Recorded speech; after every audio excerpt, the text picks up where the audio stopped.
Here I have Mercedes GLB, and let me show you how to enable the Climate Ambient Light effect. So at the very beginning, let's start by using the home screen.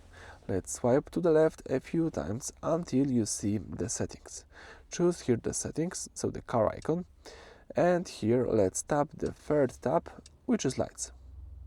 Select here ambient light, choose here the last option, which is effects, and here you can enable climate.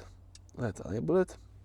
So changes to the temperature settings are visualized by ambient light. So it's really cool effect. Let me keep this feature enabled, and that's it for this video. Thank you for watching. Please subscribe to our channel and leave thumbs up under the video.